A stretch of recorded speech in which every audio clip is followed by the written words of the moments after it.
This is our second big show on the unit of industrialization, and we're going to focus this one on railroads, and in particular the Transcontinental Railroad. The building of railroads in the West played a significant role in the industrialization of the United States.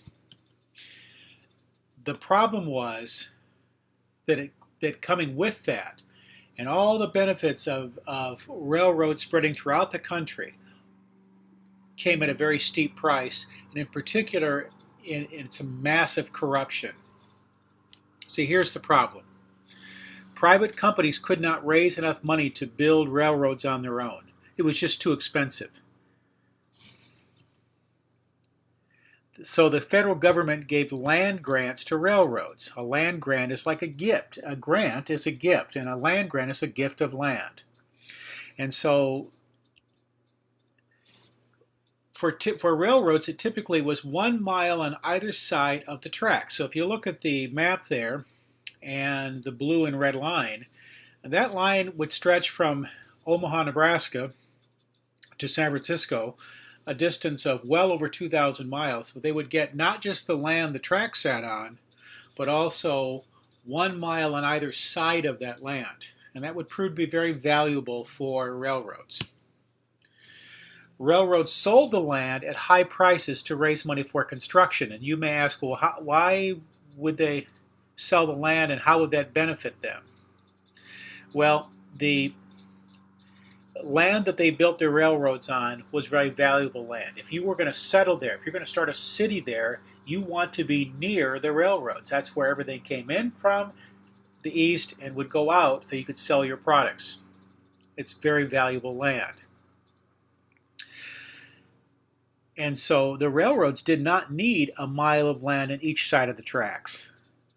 And a lot of the land they sold at very inflated prices and made a significant amount of money.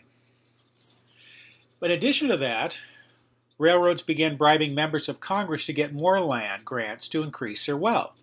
The more land you get, the more you could sell, the more money you get.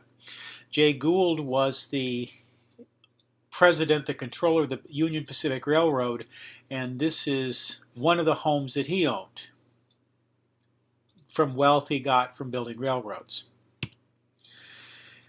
The government also gave low cost, and you should read that as free, loans to railroads and paid them bonuses to complete each mile of track. So they gave them money to function and also gave them bonuses for each mile of track they completed. Now we're going to talk a little bit about this corruption, this scandal that is known as Credit Mobilier. That was the name of the construction company set up by the Union Pacific Railroad to build the Transcontinental Railroad. The story can seem a little complicated, but I think I can make it more clear for you. The Union Pacific Railroad was in the business to run a railroad. They weren't in the business to make or construct railroads. So they set up a company that they called Credit Mobilier, which was set up to build railroads. But it was supposed to be a separate company, but it was run by the same people. Those people actually pictured there in that photograph. They didn't tell anyone it was the same group of people. They pretended it was a completely separate company. A company that would build the Union Pacific Railroad for charges to build a railroad for them. And then the Union Pacific Railroad would in turn build the federal government, even though it was the same group of people getting paid.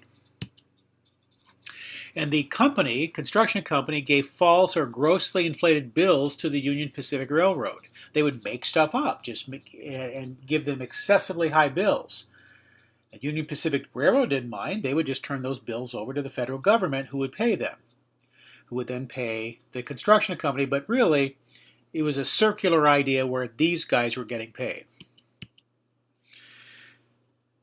So the Union Pacific paid with money from the federal government, but it was this big idea where a small group of men were cheating the government, cheating taxpayers, but they were getting some railroad built. The federal government gave the Union Pacific Railroad 20 million acres of land, which of much of which were but sold at greatly inflated prices. Now, if you remember in our first unit, I gave you an idea of what an acre was. This idea of in a neighborhood around Urbandale High School, if you get up in a helicopter view and you look down at four houses, not side by side, but rather a house and a house next to it and the house behind it and the house behind it, so the four houses together, that would be 1 acre. They gave them 20 million acres, or enough space for, in the neighborhood of Urbandale, 80 million houses. It's an enormous amount of land.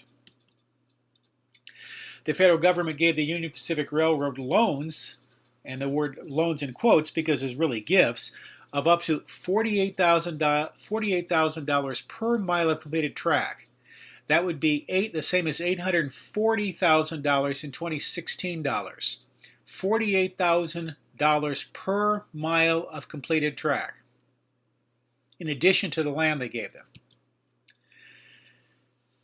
Congressman Oak Ames was one of the people controlling Credit Mobilier scandal. But notice his other job title, he was a congressman. So he was a member of government who was in charge of appropriating the funds, agreeing for taxpayers to pay bills which went to him. He gave cash bribes to other congressmen and government officials in exchange for more land grants and government loans, or gifts. Government officials receiving bribes included, but this isn't a complete list, Vice President of the United States, Schuyler Colfax. He would go on after being vice president, go on to become a very successful business executive. Senator James Harlan from Iowa, he would later become a judge after receiving bribes, illegal bribes from this scandal. James Garfield, who would be elected president 8 years later. All received significant bribes illegally in the construction of the Transcontinental Railroad. Railroads served a significant role in industrialization of the United States, and we benefited greatly, but it came at a significant cost because of corruption and in cheating by members in government and by companies who cheated the government.